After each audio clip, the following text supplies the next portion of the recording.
Ternyata oleh Allah ya, hanya Sayyidina Umar yang dikabulkan, yang Abu Jahal tidak dikabulkan. Padahal itu yang mendoakan Nabi. Ya, wallahu yahdi may yasha. Bahkan jangankan Abu Jahal, Nabi itu sampai nangis gara-gara Abu Thalib itu tidak syahadat. Sampai Allah dalam Quran, innaka la tahdi man ahbabta walakin Allah yahdi may yasha. Muhammad, innaka la tahdi man ahbabta, kamu tidak akan bisa memberi hidayah kepada orang yang kamu cintai. Nangis Pak. Ya kan pamannya ini kan sejak kecil memperjuangkan Nabi, menyelamatkan Nabi. Kalau ada orang kafir nakal yang pasang badan, pamannya Abu Thalib. Tapi ternyata ketika mau wafat belum sempat syahadat. Itu Nabi itu nyesel, kasihan.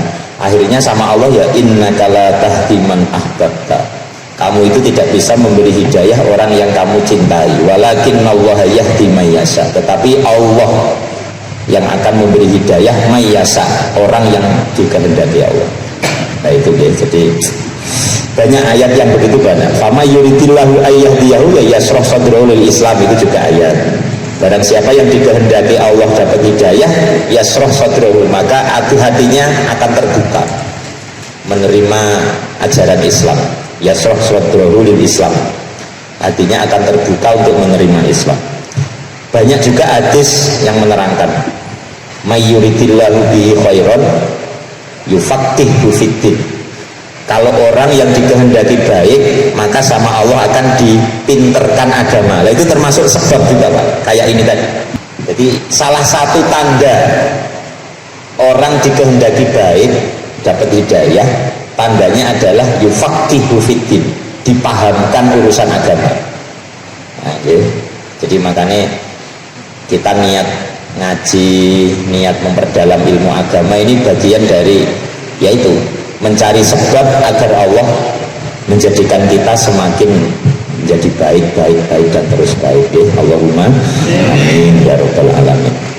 Nah itu karena memang ngeri Pak, ini kalau melihat ini ngeri. Artinya Allah itu ya wallahu yahdi may yasha, Allah memberi hidayah terhadap siapa saja terserah Allah. Yang ngeri termasuk hidayahnya kepada Islam ini. Makanya kita syukuri orang Yahudi Nasrani itu nggak dapat hidayah Pak, nggak dapat hidayah ketika Islam turun lah ya. Contohnya urusan kiblat, kemarin kita surat-surat Al-Baqarah yang sebelumnya sekitar 1 bulan 2 bulan yang lalu kita membahas kiblat, lebih ya, sekitar 2 bulan lebih. Jadi kalau orang Yahudi itu kiblatnya Baitul Maqdis, ada yang mengatakan Baitul Muqaddas, dia kekeh nggak mau menghadap kiblat. Malah Nasrani lucu lagi, Nasrani itu kiblatnya masyrik, tempat munculnya matahari. Jadi kalau pagi itu mereka sudah masyrik, itu Nasrani. Lah kita dapat hidayah Ka'bah, kita mau menghadap Ka'bah, artinya mau menghadap Ka'bah ini berarti kita dapat hidayah. Terus kita menganggap Nabi Ibrahim itu sebagai hanifam musliman. Nabi Ibrahim ini sebagai orang yang muslim. Tapi ternyata orang Yahudi menganggap Nabi Ibrahim Yahudi.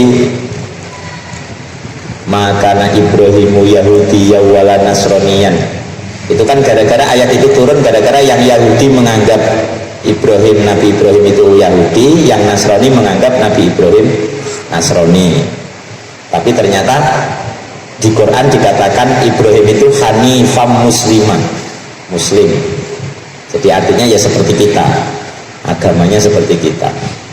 Nah itu termasuk hidayah.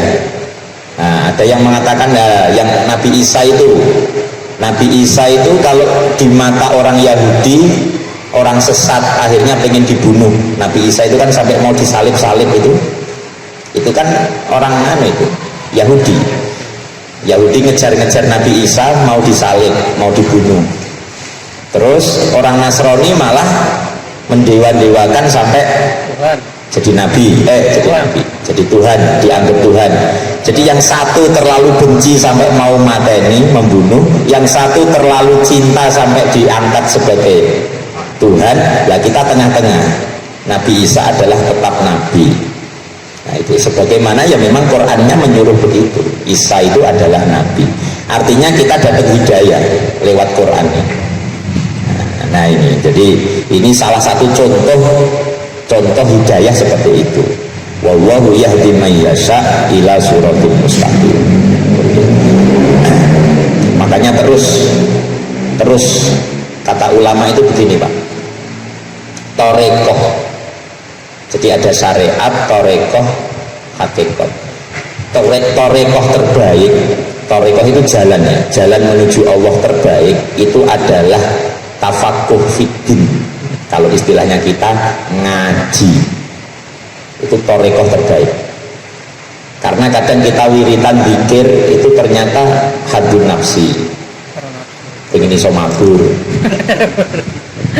Baca Quran surat Waqiah pengen sugih, sholat tahajud pengen derajatnya naik.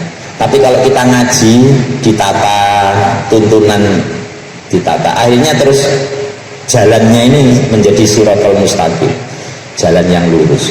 Nah itu makanya torekoh terbaik menurut para ulama ngaji atau istilahnya tafakuh fiddin. Makanya harus imbang antara zikir dengan fikir, itu harus imbang. Zikirnya kenceng, berpikir agamanya kenceng. Artinya ngaji, berpikirnya kenceng. Jadi jangan nggak imbang. Saya ngomong gini karena sepuh-sepuh biasanya lek tua-tua ini senengane gur wiritan tok mau mikir.